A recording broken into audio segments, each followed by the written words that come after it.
ഈശോ മിശിഹായ്ക്ക് സ്തുതിയായിരിക്കട്ടെ. എന്നെ ശ്രവിക്കുന്ന പ്രിയപ്പെട്ട ദൈവജനമേ, നിങ്ങൾക്കെല്ലാവർക്കും നമ്മുടെ കർത്താവായ ഈശോ മിശിഹായിൽ നിന്ന് കൃപയും അനുഗ്രഹവും ഉണ്ടാകട്ടെ. നമ്മൾ വിശുദ്ധ ഗ്രന്ഥത്തിൽ നിന്ന് കർത്താവ് അരുളി ചെയ്ത ഒരു ഉപമയെക്കുറിച്ചും അതിൻ്റെ ചില ഉൾപ്പൊരുളുകളെക്കുറിച്ചുമൊക്കെ ചിന്തിക്കുകയാണ്. കർത്താവ് നൽകിയ വചനങ്ങൾ, ജീവൻ്റെ വചനങ്ങൾ, ജീവിപ്പിക്കുന്ന വചനങ്ങൾ നമ്മൾ വായിക്കുകയും പഠിക്കുകയും ഗ്രഹിക്കുകയും ഒക്കെ ചെയ്യുന്നവരാണ്. പല വിധത്തിലുള്ള സന്ദേശങ്ങളിലൂടെ ദൈവവചനം നമ്മൾ ഉൾക്കൊള്ളുന്നവരാണ്. നമ്മുടെ ജീവിതത്തെ ശക്തിപ്പെടുത്തുന്നത്, നമുക്ക് ബലം പകരുന്നത് ദൈവാത്മാവിനാൽ, പരിശുദ്ധാത്മാവിനാൽ പ്രേരിതരായി എഴുതപ്പെട്ട, നൽകപ്പെട്ട ദൈവവചനമാണ്. ഈശോ തന്നെ നമുക്ക് വേണ്ടി അരുളി ചെയ്ത ഒരു ഉപമയാണ് കളകളുടെ ഉപമ. പലവിധ വ്യാഖ്യാനങ്ങളും പലവിധ ധ്യാനങ്ങളും സന്ദേശങ്ങളുമൊക്കെ ഈ ഉപമയുടെ വെളിച്ചത്തിൽ നമ്മൾ കേട്ടിട്ടുള്ളവരാണ്. പക്ഷെ ഇന്ന് എനിക്ക് നിങ്ങളോട് അതിനോട് ചേർത്ത് വെച്ചുകൊണ്ട് തന്നെ, നമ്മൾ കേട്ടിട്ടുള്ള കാര്യങ്ങളോട് ചേർത്ത് വെച്ചുകൊണ്ട് തന്നെ ചില കാര്യങ്ങൾ പറയുവാൻ ഞാൻ ആഗ്രഹിക്കുകയാണ്. വിശുദ്ധ മത്തായിയുടെ സുവിശേഷത്തിലെ 13-ാം അധ്യായം 24 മുതൽ 30 വരെയുള്ള തിരുവചനങ്ങളാണ് ഈ ഉപമയായിട്ട് നൽകുന്നത്. കർത്താവ് ഉപമ പഠിപ്പിക്കുന്നത് ഈ തിരുവചനങ്ങളിലൂടെയാണ്. എന്നാൽ തുടർന്ന് 36 മുതൽ 40 വരെയുള്ള തിരുവചനങ്ങളിൽ, മത്തായിയുടെ സുവിശേഷം 13-ാം അധ്യായം 36 മുതൽ 40 വരെയുള്ള തിരുവചനങ്ങളിൽ കർത്താവ് ഈ ഉപമയുടെ വ്യാഖ്യാനവും നൽകുന്നുണ്ട്. കർത്താവ് ഒരു ഉപമയ്ക്ക് വ്യാഖ്യാനം നൽകുന്നുണ്ടെങ്കിൽ പിന്നെ മാനുഷികമായ വ്യാഖ്യാനങ്ങൾക്ക് എന്താണ് സ്ഥാനം എന്നൊരു ചോദ്യമുണ്ട്. പക്ഷേ എല്ലാ മാനുഷിക വ്യാഖ്യാനങ്ങളും നമ്മളുടെ ജീവിതത്തെ കരുപ്പിടിപ്പിക്കാനും ഈശോ അരുളി ചെയ്ത് നൽകിയ അല്ലെങ്കിൽ വ്യാഖ്യാനിച്ച് നൽകിയവയോട് ചേർത്ത് വെച്ചുകൊണ്ട് തന്നെ ജീവിതത്തെ പരിപോഷിപ്പിക്കാനും വേണ്ടിയുള്ളതാണ്. അതുകൊണ്ട് ഈ ഉപമാഭാഗത്തെക്കുറിച്ച് നമ്മൾ കേൾക്കുന്ന ഈ കാര്യങ്ങൾ നമ്മുടെ ആത്മീയ ജീവിതത്തിന് തീർച്ചയായിട്ടും ഉപകരിക്കും എന്ന് ഞാൻ പ്രത്യാശിക്കുകയാണ്. പരിശുദ്ധ പിതാവ് ബെനഡിക്റ്റ് 16-ാമൻ മാർപ്പാപ്പ ഒരിക്കൽ ഒരു വേദനാജനകമായ പ്രസ്താവന നടത്തിയത് ഇപ്രകാരമാണ്: There are good and bad fishes, wheat and weeds in the church. There are good and bad fishes, wheat and weeds in the church. സഭയിൽ നല്ല മത്സ്യങ്ങളും മോശം മത്സ്യങ്ങളുമുണ്ട്. ഗോതമ്പും കളകളുമുണ്ട്. സഭയിലെ ഒരു കാര്യം എടുത്തു പറയാൻ വേണ്ടി ഒരു വേദനാജനകമായ ഒരു പശ്ചാത്തലത്തിൽ നിന്നുകൊണ്ട് ബെനഡിക്റ്റ് 16-ാമൻ മാർപ്പാപ്പ എടുത്തു പറഞ്ഞ ഒരു പ്രസ്താവനയാണിത്. മാർപ്പാപ്പ സഭയെക്കുറിച്ച് പ്രത്യേകം മനസ്സിൽ ചിന്തിച്ചുകൊണ്ട് പറഞ്ഞ ഈ കാര്യം, കർത്താവ് നൽകിയ ഈ ഉപമയോട് ചേർന്ന് പ്രസ്താവിച്ചിരിക്കുന്ന ഈ കാര്യം മറ്റ് പല രീതിയിലും വ്യാഖ്യാനിക്കപ്പെടുന്നുണ്ട്. നമുക്ക് ചില കാര്യങ്ങളിലേക്ക് പോകുമ്പോൾ ഈ ഉപമയുടെ ചില കാര്യങ്ങൾ, ഒന്നാമതായിട്ട് ഒരു ഉടമസ്ഥനുണ്ട്. കർത്താവ് പറഞ്ഞ ഉപമയിൽ ഒരുവൻ വയലിൽ നല്ല വിത്ത് വിതയ്ക്കുന്നതിനോട് സ്വർഗരാജ്യത്തെ ഉപമിക്കാം. ആളുകൾ ഉറക്കമായപ്പോൾ അവൻ്റെ ശത്രുക്കൾ വന്ന് ഗോതമ്പിനിടയിൽ കള വിതച്ചിട്ട് കടന്നു കളഞ്ഞു. ചെടികൾ വളർന്ന് കതിരായപ്പോൾ കളകളും പ്രത്യക്ഷപ്പെട്ടു. വേലക്കാർ ചെന്ന് വീട്ടുടമസ്ഥനോട് ചോദിച്ചു, യജമാനനെ, നീ വയലിൽ നല്ല വിത്തല്ലേ വിതച്ചത്, പിന്നെ കളകളുണ്ടായത് എവിടെ നിന്ന്? അവൻ പറഞ്ഞു, ശത്രുവാണ് ഇത് ചെയ്തത്. വേലക്കാർ ചോദിച്ചു, ഞങ്ങൾ പോയി കളകൾ പറിച്ചു കൂട്ടട്ടെ? അവൻ പറഞ്ഞു, വേണ്ട. കളകൾ പറിച്ചെടുക്കുമ്പോൾ അവയോടൊപ്പം ഗോതമ്പ് ചെടികളും നിങ്ങൾ പിഴുതു കളഞ്ഞെന്ന് വരും. കൊയ്ത്ത് വരെ അവ രണ്ടും ഒരുമിച്ച് വളരട്ടെ. കൊയ്ത്തുകാലത്ത് ഞാൻ കൊയ്ത്തുകാരോട് പറയും, ആദ്യമേ കളകൾ ശേഖരിച്ച് തീയിൽ ചുട്ടുകളയുവാൻ അവ കെട്ടുകളാക്കി വയ്ക്കുവിൻ. ഗോതമ്പ് എൻ്റെ ധാന്യപ്പുരയിൽ സംഭരിക്കുവിൻ. ഞാൻ പറഞ്ഞു വന്ന കാര്യങ്ങളിലേക്ക് കടക്കുന്നതിന് മുൻപ് കർത്താവ് തന്നെ നൽകുന്ന ഈ വ്യാഖ്യാനത്തിലൂടെ നമുക്കൊന്ന് കടന്നു പോകണം. ഒരു വിശദീകരണം കർത്താവ് നൽകുന്നുണ്ട്. ജനക്കൂട്ടത്തെ പറഞ്ഞയച്ചിട്ട് അവൻ വീട്ടിലേക്ക് വന്നു.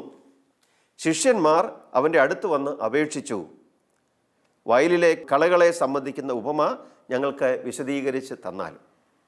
ശിഷ്യന്മാർക്ക് കർത്താവ് പറഞ്ഞ വചനത്തിൻ്റെ ഉപമയുടെ ഭാഗങ്ങൾ മനസ്സിലായില്ല.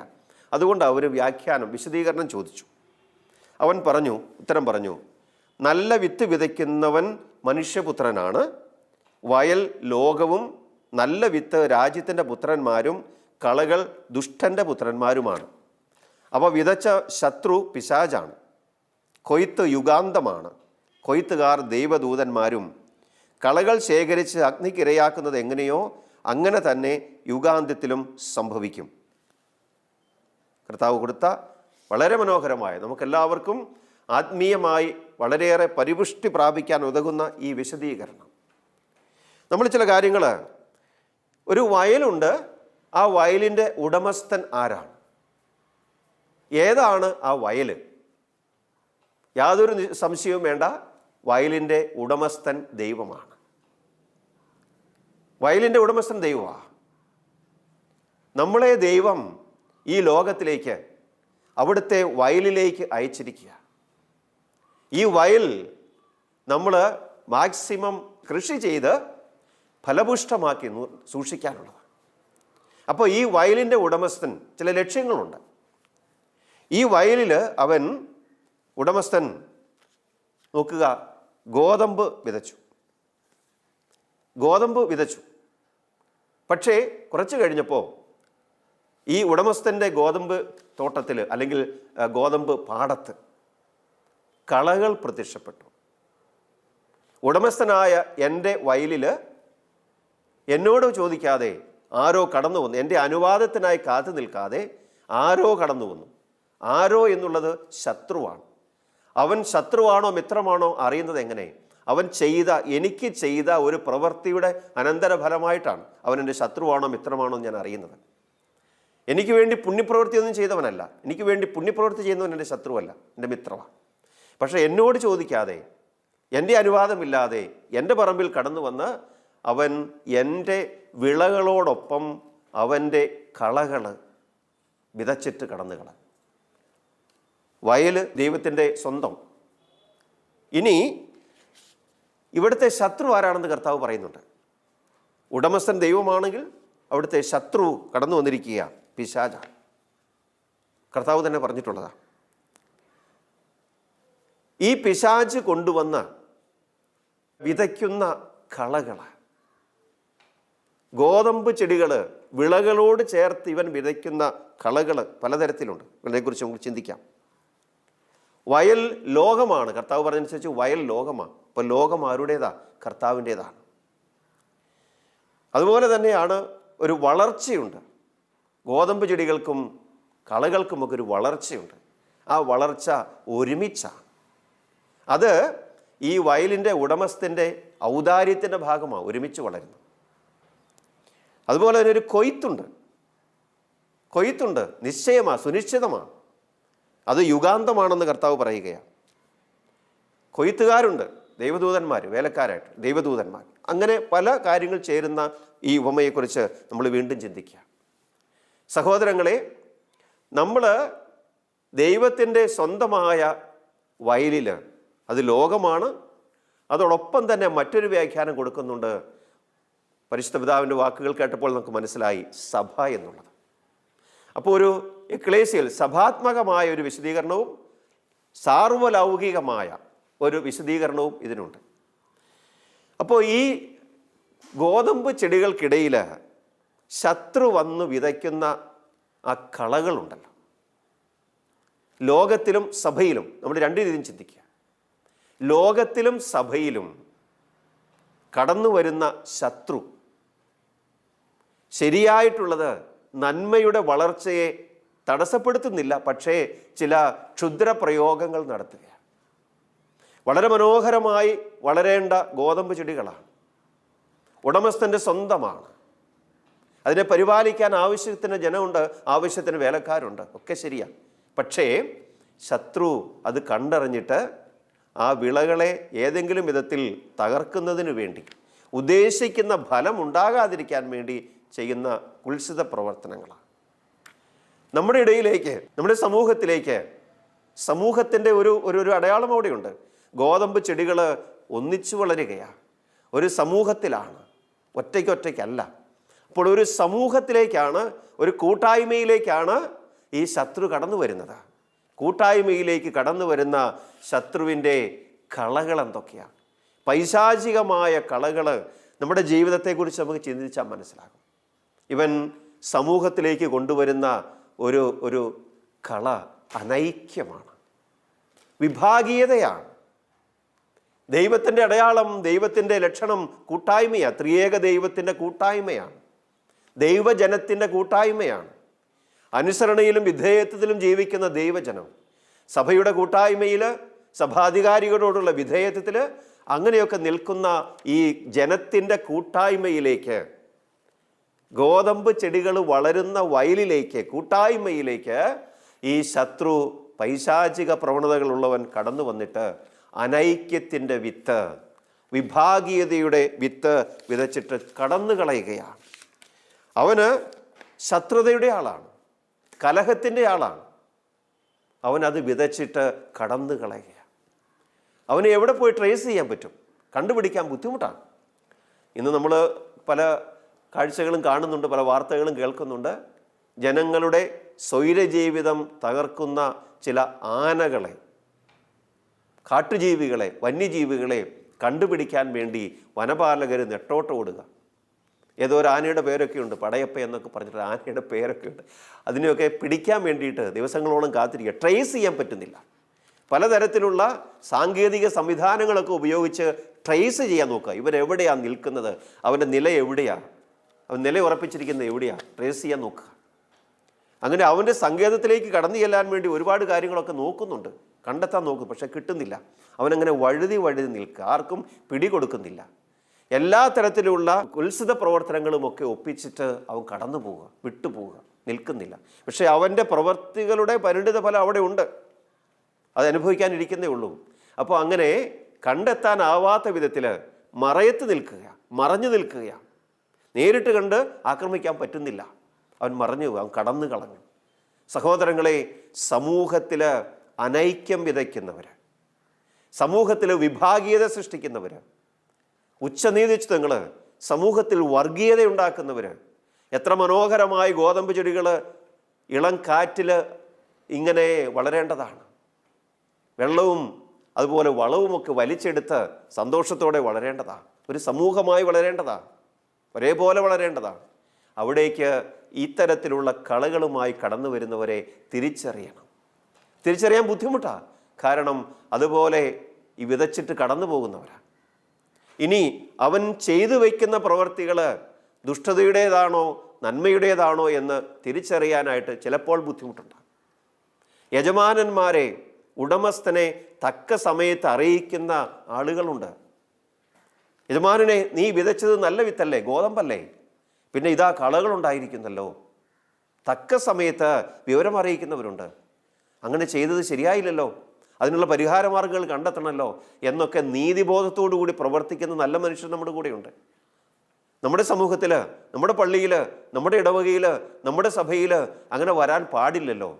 ശരിയായിട്ടുള്ളത് മാത്രമല്ലേ സംഭവിക്കാൻ പാടുള്ളൂ. അതിനെന്താണ് ഒരു പരിഹാര മാർഗം? കൂട്ടായ്മയിൽ ആലോചിക്കാൻ മുൻകൈ എടുക്കുന്ന നല്ല വിശ്വാസികളുണ്ട്. യജമാനനെ, നീ വിതച്ചത് നല്ല വിത്തല്ലേ, ഗോതമ്പല്ലേ, പിന്നെ കളകൾ എവിടെ നിന്നുണ്ടായി? യജമാനൻ അറിയാം എവിടെ നിന്നുണ്ടായെന്ന്. കാരണം കാര്യങ്ങൾ അവന് മുൻകൂട്ടി അറിയാനായിട്ട് സാധിക്കും. അത് വിതച്ചതൊക്കെ ശത്രുവാണ്. അപ്പോൾ ഇവർ ചോദിക്കുക, ഞങ്ങൾ അതിനെ പിഴുതെടുത്ത് കളയട്ടെ? യജമാനൻ്റെ മറുപടി, വേണ്ട. നിങ്ങളത് പിഴുതെടുക്കുമ്പോൾ അതിനോടൊപ്പം കളകളെ നിങ്ങൾ പിഴുന്നത് ശരിയാ, പക്ഷേ ഗോതമ്പ് ചെടികളും നിങ്ങൾ പിഴുതെടുത്തു എന്ന് വരാം. ഒരൊറ്റ ഗോതമ്പ് ചെടിക്ക് പോലും കേടുവരാൻ പാടില്ല. എല്ലാ ഗോതമ്പ് ചെടികളും ജീവിക്കണം, എല്ലാവർക്കും ജീവിക്കണം, കേടുപാടുകൾ ഉണ്ടാകരുത്. പക്ഷേ ഈ യജമാനൻ്റെ ഒരു മനസ്സിലിരിക്കുന്ന ഒരു കാര്യമുണ്ട്, അത് ശ്രദ്ധേയമാണ്. ദൈവത്തിൻ്റെ മനസ്സിരിപ്പാണ്. ദൈവം ആരെയും ഒഴിവാക്കുന്നില്ല. പെട്ടെന്ന് വളരെ വേഗത്തിൽ ഒരു ശിക്ഷാ നടപടി ദൈവം സ്വീകരിക്കുന്നില്ല. ദൈവത്തിൻ്റെ ആറ്റിറ്റ്യൂഡ് ടോളറൻസ്. ദീർഘക്ഷമയുണ്ട്, സഹിഷ്ണുതയുണ്ട്.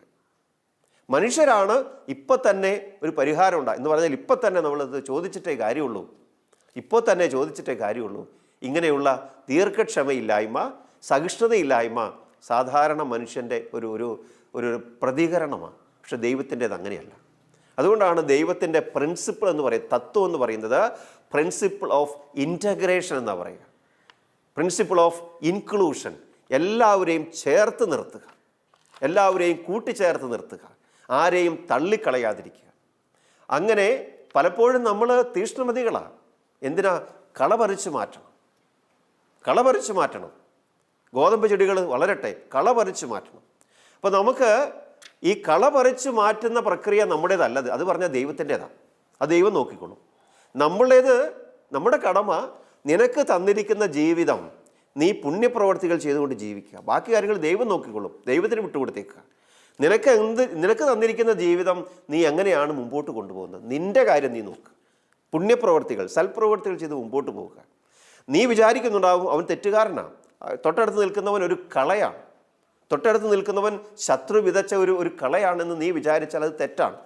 നീ ദൈവത്തിൻ്റെ ദീർഘക്ഷമയെ പരീക്ഷിക്കരുത്. നീ ദൈവത്തിൻ്റെ സഹിഷ്ണുതാ അവബോധത്തെ നീ തകിടം മറിക്കരുത്. എൻ്റെ കടമ ഞാൻ ജീവിക്കുക, എനിക്ക് തന്നിരിക്കുന്ന ആത്മീയ ആനുകൂല്യങ്ങൾ ഉപയോഗിച്ചുകൊണ്ട് ഞാൻ ജീവിക്കുക, ഫലം പുറപ്പെടുവിക്കുക, വിധക്കാരൻ ഉദ്ദേശിക്കുന്ന അളവിൽ ഫലം പുറപ്പെടുവിക്കുക. അതാണ് എൻ്റെ കടമ, അല്ലാതെ മറ്റൊന്നും ഉള്ള രീതിയല്ല. പലപ്പോഴും നമ്മൾ ഈ കളപറിക്കുന്നവരുടെ കൂട്ടത്തിലാണ് ഇപ്പോഴും നിൽക്കുന്നത്. എവിടെ ചെന്നാലും കാണുന്നതെല്ലാം കളകളാണ്. അത് പറിച്ചു മാറ്റണം, ഇത് പറിച്ചു മാറ്റണം, അത് ചെയ്യണം, അങ്ങനെ കളകൾ പറിച്ചു മാറ്റുന്നതിൽ അതിതീഷ്ണതയാണ്. അങ്ങനെയുള്ള ഓവർ തീഷ്ണത, അതിതീഷ്ണത കള പറിച്ചു മാറ്റുന്നതിലല്ല, നിൻ്റെ വളർച്ചയിൽ നിനക്ക് ഫലം പുറപ്പെടുവിക്കാൻ പറ്റുന്നതിൽ നീ കാണിക്കണമെന്ന് കർത്താവ് പറയുക.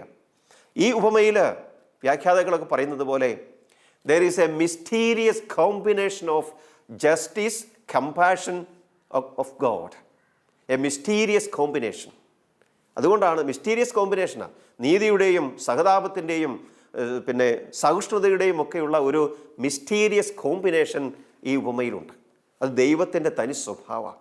ദൈവം എല്ലാം ചേർത്ത് നിർത്തുന്നവനാണ്, ഒന്നും തള്ളിക്കളയുന്നവനല്ല.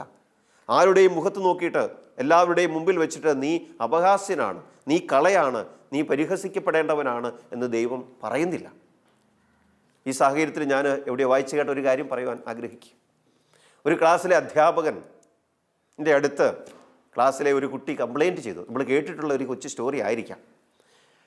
കുട്ടി അധ്യാപകൻ്റെ അടുത്ത് കംപ്ലൈൻറ്റ് ചെയ്തത്, അവൻ അന്ന് വീട്ടിൽ നിന്ന് വന്നപ്പോൾ അവൻ്റെ ബാഗിൽ വളരെ സ്വർണം പോലെയുള്ളൊരു പേന ഇട്ടുകൊണ്ടാണ് വന്നത്. അത് കുറച്ച് കഴിഞ്ഞ് നോക്കിയപ്പോൾ അവൻ്റെ ബാഗിൽ നിന്ന് ആ പേന കാണാനില്ല. ആരോ മോഷണം പോയി. ഇവിടെയുള്ള ക്ലാസ്സിലുള്ള ആരോ കുട്ടികൾ എടുത്തിട്ടുണ്ട്. അധ്യാപകൻ ആകെ സങ്കടമായി.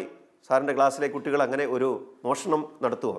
കുട്ടികൾ ആരോ ഇത് കൗതുകത്തിൻ്റെ പേരിൽ സ്വർണ്ണ നിറത്തിലുള്ള പേന, കൊച്ചുകുട്ടികളാണ്, പണ്ടാണ്, ഒരു സ്റ്റോറി പോലെയാണ്, കൗതുകത്തിൻ്റെ പേരിൽ കുട്ടികൾ ആരെങ്കിലും എടുത്തിട്ടുള്ളതായിരിക്കാം എന്നൊക്കെ പറഞ്ഞു. എന്നാലും മറ്റേ കുട്ടിക്ക് അത് തിരിച്ചു കിട്ടണമെന്നുള്ള ആഗ്രഹം. അപ്പോൾ സാർ എല്ലാവരെയും വിളിച്ചു. മക്കളെ, നിങ്ങൾ ആരെങ്കിലും അയാളുടെ കയ്യിൽ നിന്നൊരു പേന മോഷ്ടിച്ചെടുത്തിട്ടുണ്ടോ എന്ന് ചോദിച്ചു. ആരും മിണ്ടിയില്ല, എല്ലാവരും നിന്നു. ഇല്ല എന്നൊക്കെ പറഞ്ഞു പലരും, അങ്ങനെയൊക്കെ നിന്നു. അവസാനം സാറ് പറഞ്ഞു, നമുക്കൊരു കാര്യം ചെയ്യാം, ഞാൻ എല്ലാവരുടെയും ബാഗ് ഒന്ന് പരിശോധിക്കാൻ പോവുക. എല്ലാവരുടെയും ബാഗ് പരിശോധിക്കാൻ പോവുക. അതുകൊണ്ട് കുട്ടികളോട് എല്ലാവരോടും ബാഗ് എൻ്റെ മുമ്പിൽ കൊണ്ടുവന്ന് വയ്ക്കാൻ പറഞ്ഞു. സാറ് എല്ലാവരുടെയും ബാഗ് ഓരോന്നോരോന്നിട്ട് പരിശോധിക്കാൻ തുടങ്ങുന്നതിന് മുൻപ് പറഞ്ഞു, മക്കളെ, നിങ്ങളെല്ലാവരും പുറത്തേക്ക് പോകണം. നിങ്ങളെല്ലാവരും ക്ലാസ് റൂമിൻ്റെ പുറത്തേക്ക് പോയി നിൽക്കുക, ഇങ്ങോട്ടൊന്നും ആരും നോക്കണ്ട. എന്നിട്ട് സാറ് ഓരോരുത്തരുടെയും ബാഗ് തുറന്നെടുത്തപ്പോൾ സാറിൻ്റെ കയ്യിൽ സ്വർണ്ണ നിറത്തിലുള്ള ഒരു പേന ഒരു കുട്ടിയുടെ ബാഗിൽ നിന്ന് കിട്ടി. സാറത് അവിടേക്ക് മാറ്റിവെച്ചു. ബാഗെല്ലാം പിന്നെ അടച്ചു, കുട്ടികളെ വിളിച്ചു. എന്നിട്ട് സാറ് ഈ പേന നഷ്ടപ്പെട്ട ആ വിദ്യാർത്ഥിയുടെ കയ്യിലേക്ക് പേന തിരികെ കൊടുത്തു. കുട്ടിക്ക് സന്തോഷമായി. അവസാനം സാറ് പറഞ്ഞു, നിങ്ങളെല്ലാവരും സന്തോഷമായിട്ട് ക്ലാസ്സിലിരിക്കുക, പേന കിട്ടിയല്ലോ എന്നൊക്കെ പറഞ്ഞു. ക്ലാസ് കഴിഞ്ഞു. 4 മണിയായപ്പം ബെല്ലടിച്ചു. കുട്ടികളൊക്കെ പുറത്തേക്ക് പോയി. ഒരു കുട്ടി മാത്രം അവിടെ നിന്നു. സാറ് വരാൻ വേണ്ടി കാത്തിരുന്നു. എന്നിട്ട് സാറിനോട് വന്നപ്പോൾ ചോദിച്ചു, സാറേ, എൻ്റെ ബാഗിൽ നിന്നാണ് സാറിന് പേന കിട്ടിയതെന്ന് അറിഞ്ഞിട്ടും സാർ എന്തുകൊണ്ടാണ് എന്നെ വിളിച്ച് ശകാരിക്കുകയോ ശിക്ഷിക്കുകയോ ഒന്നും ചെയ്യാത്തത്? ആ കുട്ടി സാറിനോട് അങ്ങനെ ചോദിച്ചപ്പോൾ സാറ് പറഞ്ഞു, മോനെ, ഞാൻ എല്ലാ ബാഗുകളും പരിശോധിച്ചത് കണ്ണടച്ചിട്ടാണ്. എൻ്റെ കയ്യിൽ നല്ല മിനുസമുള്ള ഒരു പേന പതിഞ്ഞപ്പോഴും ഞാനത് മുറുകെ പിടിച്ചു, കണ്ണടച്ചുകൊണ്ട് തന്നെയാണ് ആ ബാഗ് അടച്ചത്. അത് ആരുടെ ബാഗിൽ നിന്നാണ് കിട്ടിയതെന്ന് എനിക്കറിഞ്ഞുകൂടാ. നീ ഇപ്പോൾ പറയുമ്പോഴാണ് അത് നിൻ്റെ ബാഗിൽ നിന്നാണെന്ന് ഞാൻ അറിയുന്നത്. അവൻ്റെ ഭാഗത്തും തെറ്റ് വന്നിട്ടുണ്ടെങ്കിൽ അത് മാപ്പ് ചോദിക്കുക, അവനോട് നീ നല്ല മിടുക്കനായിരിക്കുക എന്നൊക്കെ പറഞ്ഞ് സാർ അവനെ ഉപദേശിച്ചു. ഇതൊരു ചെറിയ ഒരു മോറൽ സ്റ്റോറി ഉണ്ട്, ഇതിൻ്റെ ഒരു ലെസൺ ഉണ്ടല്ലോ അതിൻ്റെ പിന്നിൽ. ഞാൻ ഈ ലെസൺ ദൈവത്തോട് ബന്ധിപ്പിക്കുക. നമ്മളെ ആരെയും നീ ഒരു കളയാണ്, മാറ്റി നിർത്തേണ്ടവനാണ് എന്ന് പറഞ്ഞ് ദൈവം തള്ളിവിടുന്നില്ല. ദൈവം വളരെ പെട്ടെന്ന് ഒരു ഒരു ഒരു ആക്ഷൻ എടുക്കുന്നവനല്ല എന്നാണ് മനസ്സിലാക്കുന്നത്. കൊയ്ത്ത് വരെ ഗോതമ്പും കളകളും ഒരുമിച്ച് വളരട്ടെ, പ്രിൻസിപ്പിൾ ഓഫ് ഇൻറ്റഗ്രേഷൻ. ഒരുമിച്ച് ചേർക്കുക, ദൈവം തള്ളിക്കളയുന്നില്ല. അങ്ങനെ കൊയ്ത്ത് വരെ ഒരുമിച്ച് വളരാൻ അനുവദിക്കുന്ന ദൈവം. പക്ഷെ ഒരു കാര്യം നമ്മൾ മനസ്സിലാക്കേണ്ടതുണ്ട്, ഒരു കൊയ്ത്ത് സുനിശ്ചിതമായിട്ടുണ്ടാകും. സെപ്പറേഷൻ, വേർപെടുത്തൽ തൽക്കാലത്തേക്കില്ലെങ്കിലും ഒരു തരംതിരിക്കൽ പിന്നീടുണ്ടാകും. ആ തരംതിരിക്കലാണ് അന്ത്യവിധി. ആ തരംതിരിക്കലിൽ നീ ഏത് പക്ഷക്കാരനാ? നീ ഗോതമ്പിൻ്റെ കൂടെയാണോ കളകളുടെ കൂടെയാണോ എന്ന് ചിന്തിക്കുക. ഇപ്പോഴും നിൻ്റെ അവസ്ഥയെക്കുറിച്ചാണ് നീ ചിന്തിക്കേണ്ടത്. നീ ആരുടെ കൂടെയാ? നീ ആരാ? നീ ഗോതമ്പാണോ കളയാണോ? അതെയോ കള വിതയ്ക്കുന്ന ഏജൻ്റാണോ? ശത്രുവിൻ്റെ കരങ്ങളിലെ ഏജൻ്റാണോ നീ? അങ്ങനെയാണെങ്കിൽ ചിന്തിക്കുക, സൂക്ഷിക്കുക, നിനക്കൊരു ശിക്ഷാവിധി ഉണ്ടാകും. ഒരു വിധിയിൽ, കൊയ്ത്തിൻ്റെ അവസാനത്തിൽ, അല്ലെങ്കിൽ കൊയ്ത്ത് യുഗാന്തം ആണ് കർത്താവ് പറയുന്നുണ്ടല്ലോ, ആ സമയത്തൊരു സെപ്പറേഷൻ ഉണ്ടാവും. അതുകൊണ്ട് ഒരു വേർതിരിവുണ്ടാവും. വളരെ പെട്ടെന്നൊരു വേർതിരിവ് ഉണ്ടായില്ല എന്ന് വിചാരിച്ച് നിനക്ക് കിട്ടേണ്ട ശിക്ഷാവിധികൾ കുറഞ്ഞു പോകുകയല്ല. പക്ഷെ നിനക്ക് ഇനിയും അവസരമുണ്ട്. ഈ ദൈവത്തിൻ്റെ ഈ അവസരം തരുന്ന പ്രക്രിയയെക്കുറിച്ച്, പ്രത്യേകിച്ച് ഈ ഉപമയുമായി ബന്ധപ്പെട്ട് വിശുദ്ധ ആഗസ്തീനോസ് പറയുന്നൊരു കാര്യം വളരെയേറെ ശ്രദ്ധേയമാണ്. അദ്ദേഹം പറയുക, many are the first weeds and later become wheat. Many are the first weeds and later become wheat. കുറേ എണ്ണങ്ങൾ ആദ്യം കളകളാണ്, പക്ഷേ പിന്നീട് ഗോതമ്പായി മാറാനുള്ള സാധ്യതയുണ്ടെന്ന് ദൈവത്തിൻ്റെ ദീർഘക്ഷമയെക്കുറിച്ച് ഈ ഉപമാഭാഗത്തെ വ്യാഖ്യാനിച്ചുകൊണ്ടും വിശുദ്ധ ആഗസ്തീനോസ് പറയാം. ആദ്യമേ കളയായിരിക്കാം, പക്ഷേ പിന്നീട് ഗോതമ്പായി മാറാനുള്ള സാധ്യതയുണ്ട്. സഹോദരങ്ങളെ, നമ്മൾ നല്ല ഗോതമ്പിൻ്റെ ഇടയിൽ കളകളെ പോലെയാണ് ജീവിതമെങ്കിലും നമ്മൾ മനസ്തപിക്കുക, നമ്മളെക്കുറിച്ച് ബോധമുള്ളവരാകുക. ഒരൊറ്റ കള വിതയ്ക്കുന്നവൻ്റെയും ഏജൻറ്റുമാരായിട്ട് മാറരുത്. നമ്മളെ സാധാരണ ഭാഷയിൽ പറയുന്ന കുരങ്ങ് കളിപ്പിക്കുന്നുണ്ട്. നമ്മുടെ പിന്നിൽ നിന്നുകൊണ്ട് നമ്മളെ ഇറക്കി കളിപ്പിക്കുന്ന ഏജൻറ്റുകളോ ഒറ്റ എണ്ണത്തിൻ്റെ ഏജൻറ്റുമാരാകരുത്. നമ്മൾ കളകളോ കള വിതയ്ക്കുന്ന ഏജൻറ്റുകളോ ആകാതിരിക്കുവാൻ ശ്രദ്ധിക്കണം. ഒരു അന്തിമമായ തീർപ്പ് കൽപ്പിക്കലിൽ നമ്മൾ നല്ല ഫലം പുറപ്പെടുവിച്ചവർക്ക്, ജീവിതത്തിൽ നല്ല ഫലം പുറപ്പെടുവിച്ചവർക്ക് ദൈവം കൊടുക്കുന്ന പ്രതിഫലം അനുഭവിക്കുവാൻ സാധിക്കുന്നവരാകണം. അതുകൊണ്ട് നമ്മൾ കളകളല്ല, എന്നേക്കുമായിട്ടുള്ള വിളകളാകണം, ഗോതമ്പ് ചെടിയാകണം, ഗോതമ്പാകണം. ലോകത്തിനും സമൂഹത്തിനും സഭയ്ക്കും വളരെയേറെ നന്മ പ്രദാനം ചെയ്യുന്ന വ്യക്തികളായിട്ട് മാറണമെന്ന് കർത്താവ് നമ്മളോട് ഈ ഉപമയിലൂടെ ആവശ്യപ്പെടുകയാണ്. ഞാൻ നിങ്ങൾക്കെല്ലാവർക്കും ദൈവാനുഗ്രഹങ്ങൾ നേരുന്നു. നമ്മൾ കേട്ട ഈ ഉപമയുടെ വെളിച്ചത്തിൽ അവരവർ തന്നെ ചില കാര്യങ്ങൾ സ്വയം തീരുമാനിച്ച് കർത്താവിൻ്റെ മുമ്പിൽ ശക്തമായ ക്രൈസ്തവ വിശ്വാസം, കൂട്ടായ്മയുടെ ജീവിതം ഒക്കെ നയിക്കുവാനായിട്ട് ഇടവരട്ടെ എന്ന് ആശംസിക്കുന്നു. നിങ്ങൾക്കെല്ലാവർക്കും എല്ലാവിധ ദൈവാനുഗ്രഹങ്ങളും ഉണ്ടാകട്ടെ.